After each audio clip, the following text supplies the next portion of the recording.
The salt spray hit the windshield like tiny accusations.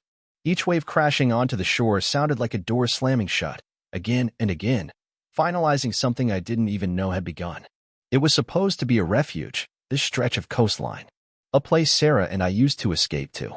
But the sand felt wrong beneath my feet when I finally got out of the car, gritty and cold, not like the warm embrace it should have been.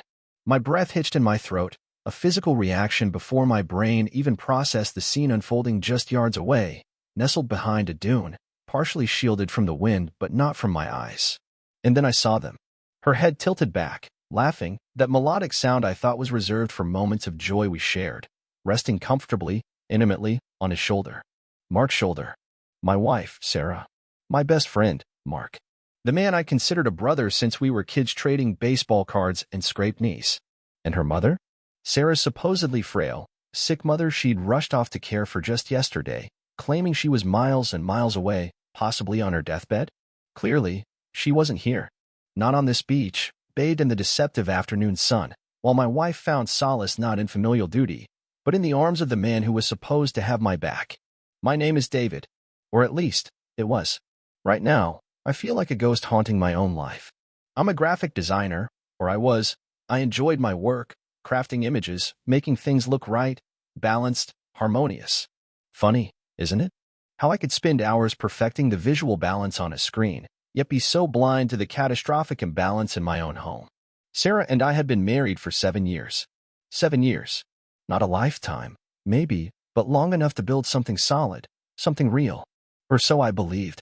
We had the nice suburban house, the 2 cars, the shared jokes, the comfortable silences. Friends always said we were the stable ones, the couple you could count on. Relationship goals, someone commented on our last anniversary picture online. I remember smiling at that, genuinely believing it. We met in college, a whirlwind romance that felt destined. She was vibrant, exciting, pulled me out of my shell. Mark was already my roommate, my confidant. He was the best man at our wedding, gave a speech that brought tears to everyone's eyes, talking about brotherhood and finding your perfect match. The irony is so thick now, it suffocates me. He was always around, the third point in our triangle, the fun uncle figure if we ever had kids, which we'd started talking about. It all seemed so normal. Perfect, even, in its predictability. Maybe I should have seen the cracks earlier. Hindsight paints everything in glaring neon, doesn't it? The last few months. Sarah had been different. More distant, working late more often, blaming deadlines at her marketing job. Her phone, once casually left on the coffee table, was now permanently glued to her hand or hidden away, passcode changed for security reasons. She'd become easily irritated, snapping over small things, the way I loaded the dishwasher, the music I played, my breathing, probably. I chalked it up to stress. Her company was undergoing restructuring, she said. I tried to be supportive, gave her space, suggested weekend trips she always found excuses to decline. Mark, bless his treacherous heart, had been incredibly supportive during this time too.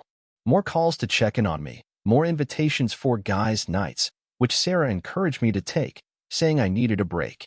He listened patiently as I worried about Sarah's stress levels, offering comforting words, telling me she loved me, that we were solid. He'd pat me on the back, look me square in the eye, and lie. Masterfully, effortlessly. Looking back, his concern feels like poison poured slowly into my ear. Was he gauging my suspicion level? Was he enjoying the dramatic irony of it all? The thought makes my stomach churn. Then came the call, 2 days ago. Sarah answered, her face instantly paling. "It's Mom," she mouthed, her voice tight with manufactured panic. She stepped into the other room, hushed conversation followed. When she emerged, her eyes were wide, glistening with unshed tears. Crocodile tears, I see now. "Mom's taken a turn for the worse," she announced, her voice trembling just enough. "The doctors, they don't know. I need to go. Now." Her mother lived 3 states away, a good 8-hour drive. She'd always been prone to health scares, little dramas that usually amounted to nothing serious, but Sarah played this one like a finale. I immediately offered to go with her. "No, David," she insisted, already pulling a suitcase from the closet, throwing clothes in haphazardly. "You need to work. Plus, you know how she gets, agitated with too many people. I need to handle this alone. It'll be easier this way." She wouldn't meet my eyes. Her movements were jerky, too fast. Red flags, waving furiously in retrospect, but at the moment, Clouded by concern for my mother-in-law and trust in my wife, I just saw panic, stress, love for her mother. I hugged her tight, told her to call me the minute she got there, to keep me updated constantly. She promised she would, a quick peck on my cheek, and she was gone, the door closing with a soft click that now sounds like a gunshot echoing in my memory. The next 24 hours were filled with my own anxiety. I texted Sarah, called her. Her replies were sporadic, brief. Driving. Can't talk. Almost there. Reception is bad. With mom now. Very weak. Praying. Classic delay tactics, painting a picture of frantic travel and bedside vigils. Mark called me later that evening. Hey buddy, just checking in.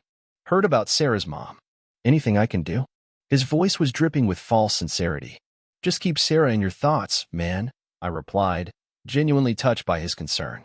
She's handling it alone. She's strong, Mark said. But you must be worried sick. Listen, why don't you take a drive tomorrow? Clear your head. Maybe head down to the coast, that little spot near Cape May you guys like? Fresh air will do you good. The suggestion hung there. Innocuous. Friendly. Calculated. I thanked him, said maybe I would. I just wanted to feel normal. To escape the suffocating worry in the too quiet house. So, the next afternoon, yesterday afternoon, I did it. I drove. Not even consciously deciding to go to that specific beach town, it just happened. The car seemed to steer itself towards the familiar exit, the winding road leading to the coast. I needed the ocean's vastness to swallow my anxiety. I parked, walked towards the sound of the waves, breathing in the salty air, hoping it would cleanse the dread pooling in my gut. I walked past the main bathing areas, seeking solitude further down the shore. And that's when my world imploded. Behind the dune. Them. Sarah wasn't wearing the comfortable travel clothes she'd left in.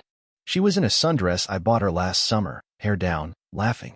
Mark, shirtless, tanned, had his arm draped casually around her shoulders. They were sitting on our beach blanket, the blue and white striped one we bought on our second anniversary trip. His hand was resting possessively on her knee. They weren't talking about sick mothers or stressful drives. They looked relaxed, happy, intimately connected in a way that punched the air from my lungs. It wasn't just a hug. It was the ease between them, the shared smile, the way her body leaned into his, like it belonged there. My vision tunneled. The roar of the ocean became a deafening static in my ears. Every beat of my heart felt like a hammer blow against my ribs. This wasn't a mistake, a momentary lapse. This was comfortable, practiced. A betrayal so profound, so complete, it felt like reality itself was fracturing around me. My wife, my best friend, on our beach, while her mother was supposedly dying. The lie wasn't just the affair, the lie was everything. Our marriage, our friendship, the past 7 years. A sham. My world wasn't just falling apart. It had been obliterated, vaporized in an instant by the casual cruelty of their laughter mingling with the sea breeze. And in that moment, watching them, unseen, unheard over the wind and waves, a cold, hard clarity cut through the searing pain. They thought they were clever. They thought I was a fool, easily manipulated, easily dismissed while they carried on their sordid little game. They had no idea the depths they had just stirred within me. They had no idea what was coming. The storm wasn't just gathering, it had arrived. And I was standing right in its eye. I didn't confront them. Not then. Not on that beach, with the wind whipping sand against my face and the image of their betrayal searing itself onto my retinas. Some primal instinct screamed at me to stay hidden, to retreat, to not give them the satisfaction of seeing me break right there. Or maybe it was just shock, paralyzing me, forcing my legs to move backward, stumbling away before they could turn and see the ghost haunting their little seaside rendezvous. I got back to the car, my hands shaking so violently I could barely fit the key into the ignition. The drive home was a blur. Miles of highway melted away unnoticed, the radio silent, the only sound the frantic pounding in my chest, and the replay of that scene looping endlessly in my mind. Her laugh, his hand, our blanket, the lies, every single goddamn lie. The house felt enormous, empty, and hostile when I walked back in. Every object, every photograph, every shared piece of furniture felt like a prop in a play I didn't know I was acting in. A farce, a tragedy disguised as a domestic comedy. I sat there, on the edge of our bed, for hours maybe. Time lost all meaning. All I could do was replay everything. Every late night, she blamed on work. Every hushed phone call she took in the other room, claiming it was her sister, or a demanding client. Every time Mark clapped me on the shoulder, asking how I was doing, his eyes full of faux concern while he was actively screwing my wife and dismantling my life. How many guys' nights were really just opportunities for them? How many times had they laughed together about my ignorance, my trust? The pieces clicked into place with horrifying speed and clarity. The changed phone password. Her sudden obsession with fitness classes she never seemed tired from. The vague weekend plans she made with the girls that I never questioned. Mark's sudden work trips that often coincided with Sarah being unusually busy or unavailable. It wasn't just the beach trip. This had been going on for months, maybe longer. The depth of the deception was staggering. It wasn't just infidelity. It was a conspiracy orchestrated by the two people I trusted most in the world. The pain was physical, a hollow ache spreading through my chest, making it hard to breathe. But beneath the pain, something else was starting to stir. A cold, simmering rage. A desire not just for escape, but for accountability. Sarah came home the next evening, walking in with a performance worthy of an Oscar. Her face was etched with faux exhaustion and grief. She even managed to conjure up a few tears as she collapsed into my arms. "Oh, David, it was awful," she sobbed, burying her face in my chest, the same chest that felt like it was about to explode. "Mom's stable now, thank God, but it was touch and go. I barely slept." She pulled back, looking into my eyes, searching for the usual sympathy, the unquestioning support. "I brought you this," she said, pulling a small, cheap-looking seashell necklace from her bag. "Found it on a little stand near the hospital. Just a little something to say thanks for holding down the fort." The audacity. A souvenir from her romantic beach getaway, presented as a token from her fictitious hospital vigil. I almost choked. I took it, my fingers closing around the smooth, cool shell. How was the weather down there?" I asked, keeping my voice deliberately casual, watching her face like a hawk. Just a flicker. A momentary widening of her eyes, a slight tightening around her mouth before the mask slipped back into place. "Gloomy," she said quickly. "Rained most of the time. Depressing, really." Liar. The sun had been shining brightly on her and Mark yesterday. That was my opening. I didn't yell. I didn't scream. My voice was eerily calm, colder than I'd ever heard it. "That's funny," I said, letting the necklace drop onto the coffee table with a soft clink. "Because I took a drive yesterday. Down to the coast. Cape May, actually. Beautiful day. Sunny, warm breeze." Her face went white. Utterly, completely white. The color drained away, leaving her looking gaunt, panicked. What are you talking about?" she stammered, avoiding my gaze. "You went to the beach?" "Yeah." I continued, locking my eyes onto hers, refusing to let her look away. "Needed some air. You know, clear my head while worrying about your dying mother. Imagine my surprise when I saw you there. Looking remarkably healthy. Relaxed, even. Enjoying the sunshine. With Mark." The name hung in the air between us, heavy, poisonous. Silence stretched, thick with tension. Then came the predictable cascade. First, denial. "You're crazy. I wasn't there. You must have seen someone else. I was with my mother." Then, gaslighting. "Are you spying on me now? Following me? David, this is paranoid. You're stressed, you're imagining things." Finally, when she saw the unwavering certainty in my eyes, the shift. Not to apology, not yet. To deflection, to accusation. "Okay, fine," she snapped, her voice rising, laced with venom. "Maybe Mark met me there. So what? You haven't been paying attention to me in months. You're always working, always distracted. Mark understands me. He listens." The justification. The attempt to twist her betrayal into my failure. It was pathetic. Just then, my phone rang. Caller ID, Mark. Of course. Perfect timing. No doubt Sarah had sent a frantic text. I looked at the screen, then back at Sarah's desperate face. I declined the call, silencing the phone. "Tell your listening friend," I said, my voice dangerously low, "that his understanding days are over." I didn't give her the satisfaction of a shouting match. I didn't want her crocodile tears or flimsy excuses. I just felt numb, empty. The initial rage had subsided, replaced by a chilling resolve. I walked past her, went into my home office, and closed the door. The first call I made wasn't to my parents or another friend. It was to a lawyer, a divorce lawyer. Highly recommended, known for being ruthless but fair. I explained the situation calmly, clinically, laying out the facts. Adultery, deception, the calculated lie about her mother, the potential misuse of marital funds for their tryst. The lawyer listened patiently, then outlined the next steps. Gather evidence. Secure finances. Prepare for battle. The second call was to my bank. I checked our joint accounts, credit card statements. And there it was. Plain as day. A charge from a boutique hotel in Cape May from 2 nights ago. Booked under her name. Paid for with our joint credit card. The room, the meals, probably the gas for the trip, all funded by our shared finances. My money. Funding her affair with my best friend. The sheer, unmitigated gall of it stole my breath for a second time. But it also solidified my resolve. This wasn't just about heartbreak anymore. This was about self-respect. It was about justice. It was about making sure they didn't profit from their deceit. I started digging deeper. Old emails I'd archived. Shared cloud storage accounts she probably forgot we still had linked. Looking for messages, photos, anything that could paint the full picture of this betrayal. She thought she was smart, covering her digital tracks by deleting recent messages. But people get sloppy when they think they're safe. They leave fragments, echoes in the digital ether. And Mark? Oh, Mark, my brother, he was even worse. I found emails between them going back months, disguised under innocuous subject lines. Flirtatious banter escalating to explicit plans. Coordinating their lies, their schedules. Mocking me behind my back.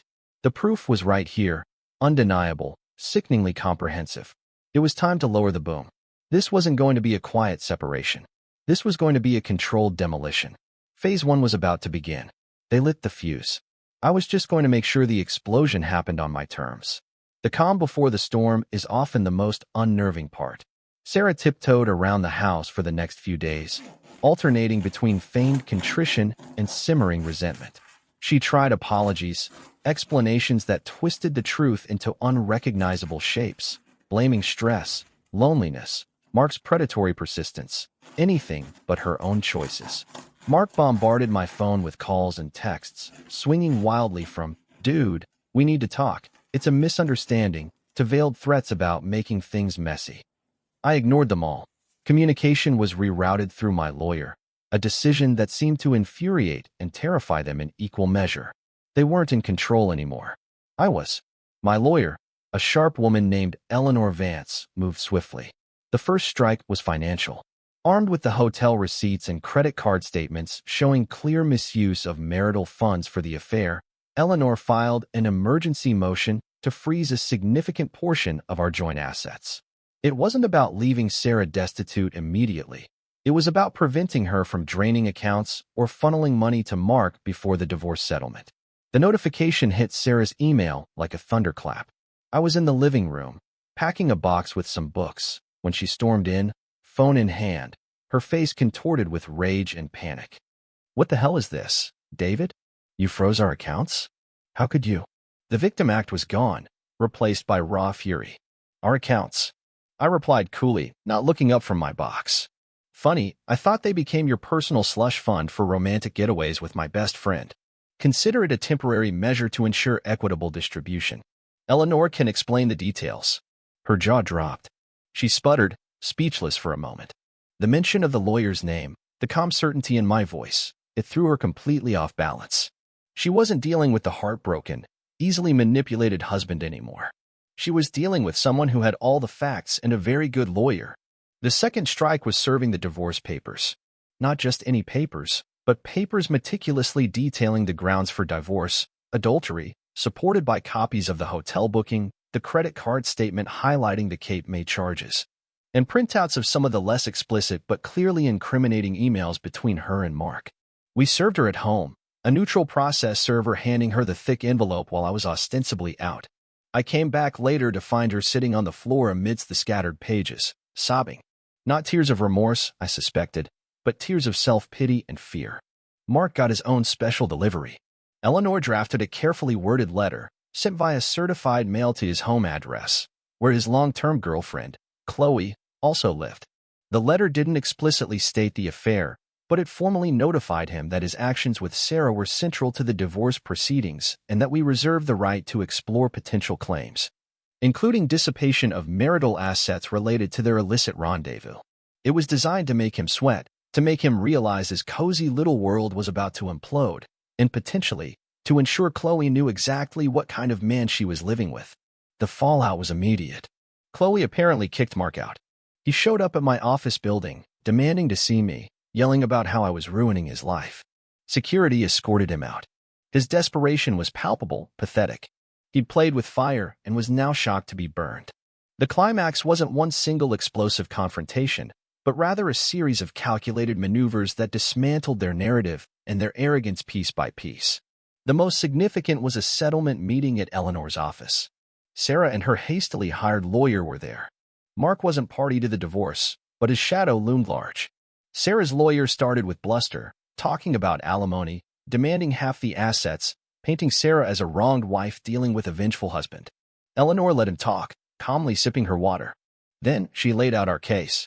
Not just the Cape May evidence, but more.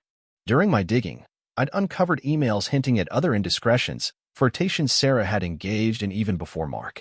And worse, I found evidence that Mark hadn't just been comforting Sarah. He'd actively badmouthed me to her for months, subtly undermining our marriage, likely paving the way for his own advances. I'd also discovered Mark had borrowed a significant amount of money from me years ago, a friendly loan I'd foolishly never formalized, which he'd never repaid. Eleanor presented it all calmly, methodically. Printouts, timelines, highlighted credit card statements. She pointed out that Sarah's claim to needing significant alimony was weakened by her proven infidelity and the evidence suggesting she wasn't entirely dependent, having used joint funds for personal travel and potentially other undisclosed expenses. She noted Mark's interference and the outstanding informal debt. The room went silent. Sarah's lawyer looked stunned, shuffling through his papers, clearly unprepared for the depth of evidence we possessed.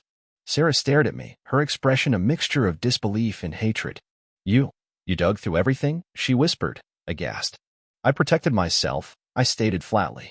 Something I should have done a long time ago. Then Eleanor delivered the proposed settlement. It was fair, legally speaking, but far from the windfall Sarah and Mark had likely envisioned. She would get her legal share of the marital assets accumulated before the affair became evident and provable, minus the funds demonstrably spent on the affair. Spousal support would be minimal and short-term, given her earning potential and the circumstances. The house would be sold, proceeds divided according to the agreement. No negotiation on the infidelity clause. It was documented. Final. Sarah looked like she'd been punched. Her lawyer tried to argue, but Eleanor shut him down politely but firmly, pointing to the strength of our evidence and the potential for a much uglier, more public court battle if they refused. The arrogance drained from Sarah's face, replaced by a dawning horror. She saw the future stretching before her, no longer cushioned by my income, her reputation tarnished, her relationship with Mark already fractured and likely doomed. Mark, stripped of his supportive girlfriend and potentially facing financial demands, wasn't the prize she'd perhaps imagined. They turned on each other subtly at first, then more openly in hissed whispers during a requested break. Blame flew back and forth like poison darts. "You said he'd never find out. You were careless with the credit card. This is all your fault." It was ugly, pathetic, and strangely validating. Seeing them unravel, stripped bare of their deceit, facing the consequences, it wasn't joy I felt, but a grim sense of justice. The foundation of their affair, built on lies and betrayal, couldn't withstand the first tremor of reality. When we reconvened, Sarah looked broken, defeated. Her lawyer advised her to accept the terms. Through tear-filled eyes, real ones this time, I think, she looked at me, not with anger, but with something resembling regret? Maybe. Or perhaps just the painful realization of what she had thrown away. The comfortable life, the stability, the partner who, despite my flaws, had genuinely loved and trusted her. The life she craved, the excitement she sought with Mark, was revealed to be a cheap imitation built on a foundation of sand, now washing away. "David," she started, her voice thick. I held up a hand, cutting her off. Not out of cruelty, but out of necessity. There was nothing left to say. "We're done here, Sarah," I said, my voice even, devoid of the emotion that had churned inside me for weeks. "Sign the papers. Move on. I wish you clarity." It wasn't forgiveness. It wasn't malice. It was simply dismissal. They were no longer relevant to my story. I stood up, nodded to Eleanor, and walked out of the conference room without looking back. I didn't see her sign the papers, didn't need to. The door closed behind me, shutting out the wreckage of my past marriage and the ghost of a friendship. The storm had passed, leaving devastation in its wake. Their devastation. I felt hollowed out, emotionally drained, but also strangely light, like purging a poison that had been slowly killing me. The legal battle would have its final procedural steps, but the real war, the fight for my sanity, my self-respect, my future, that was over. I had won. Now, finally, it was time to start rebuilding, piece by painful piece, on solid ground. A year and a half. 18 months can feel like a lifetime when you're rebuilding from rubble. The divorce was finalized relatively quickly after that settlement meeting. The house was sold, the assets divided exactly as Eleanor had stipulated. Cutting those final ties felt like shedding a heavy, suffocating cloak I hadn't realized I was still wearing. The silence in my new apartment, initially daunting, gradually became peaceful. It was mine, untainted, a blank canvas. The months immediately following were tough, I won't lie. There were nights the phantom limb of the marriage ached, moments where the bitterness threatened to bubble up. But seeing my therapist, leaning on my family and the few true friends who had rallied around me without question, and pouring my energy into work that I actually started enjoying again, it all helped. It wasn't about forgetting. It was about processing, healing, and consciously choosing a different path forward. The anger faded, replaced by a kind of weary understanding and, eventually, a profound indifference towards Sarah and Mark. Their power over my emotional state evaporated. They became footnotes in a chapter one had firmly closed. News travels, even when you try to insulate yourself. Small-town tendrils, mutual acquaintances you can't completely cut off. I heard snippets about Sarah. She and Mark hadn't lasted, predictably. Apparently, the reality of starting over without the safety net of my income and facing the social fallout of their actions wasn't quite the romantic adventure they'd envisioned. Their relationship, born in deceit, crumbled under the weight of resentment and financial stress. Last I heard, Sarah had moved back to her hometown, living with her parents, whose health miraculously stabilized once the drama subsided. Funny how that works. She was working some entry-level job, struggling to make ends meet. Someone mentioned she looked diminished. The spark gone. Mark faced his own karma. Chloe, thankfully, never took him back. His reputation took a massive hit, both personally and professionally. He lost some clients, and the borrowed money from me became a formal debt he was legally obligated to repay in installments, a constant reminder of his betrayal. He apparently tried reaching out a few times in the early months, vague apologies sent via email, a friend request on a social media platform I rarely used. I deleted them without replying. There was nothing to say. Their choices were theirs, their consequences theirs to bear. My only obligation was to my own healing and happiness. And on that front, things started looking up, slowly but surely. The graphic design work I did became more fulfilling. Free from the constant tension and underlying unhappiness of the marriage's final year, my creativity flowed again. I took on more challenging projects, built a strong portfolio, and eventually took the leap to start my own freelance business. It was scary, but exhilarating. Pouring my energy into building something positive, something mine, was incredibly therapeutic. Financial independence felt like a superpower I hadn't realized I lacked. I reconnected with hobbies I'd let slide, hiking, photography. I spent more time with my family, realizing how much I'd neglected those relationships while wrapped up in the drama of my marriage. And then, unexpectedly, almost a year after the divorce was final, I met someone. Anna. It started cautiously. My trust instincts were understandably battered. But Anna was different. Calm, kind, fiercely independent, and honest to a fault. There were no games, no hidden agendas. She knew my story, the broad strokes at least, and she wasn't scared off. She offered empathy, not pity. Building a new relationship on the ashes of the old one wasn't easy, but it was healthy.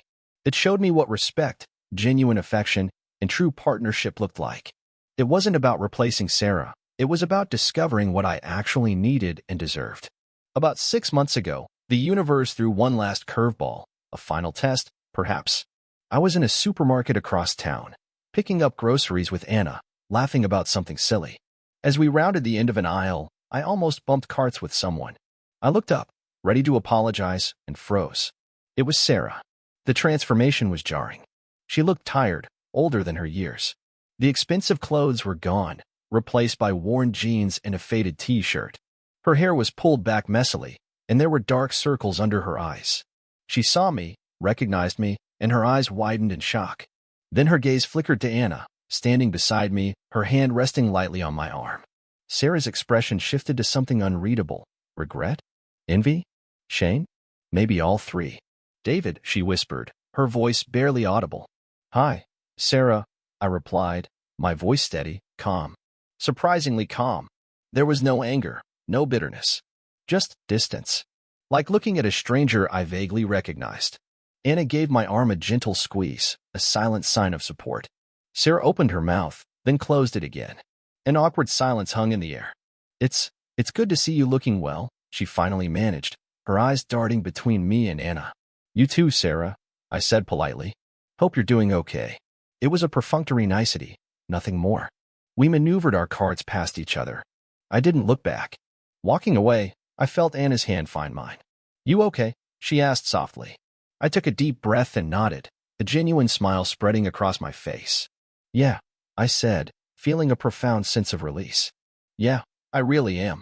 Seeing Sarah like that, haggard and unhappy, while I stood there, genuinely content, felt like the final, quiet confirmation that I had not only survived, but thrived. Looking back now, the whole ordeal feels surreal, like a dark movie I once watched. The pain was immense. The betrayal cut deeper than I thought possible. But it didn't break me. In a twisted way, it forged me into someone stronger, more self-aware, less willing to tolerate disrespect. It taught me the invaluable lesson of trusting my gut, of recognizing red flags even when it's painful, and of understanding that my self-worth isn't dependent on someone else's validation or fidelity. It showed me who my real friends were, the ones who stood by me without judgment. It forced me to rebuild my life from the ground up, on my own terms, creating something more authentic and fulfilling than what I had before. I don't waste energy on hate or resentment towards Sarah or Mark anymore. They are ghosts of a past life, irrelevant to my present and future. The scars are still there, faint lines etched onto my soul, but they don't hurt. They just remind me of the battle I fought and won, the battle for myself. Life goes on, unpredictable and often challenging, but now I face it with open eyes, a stronger heart, and the quiet confidence that I can handle whatever comes next.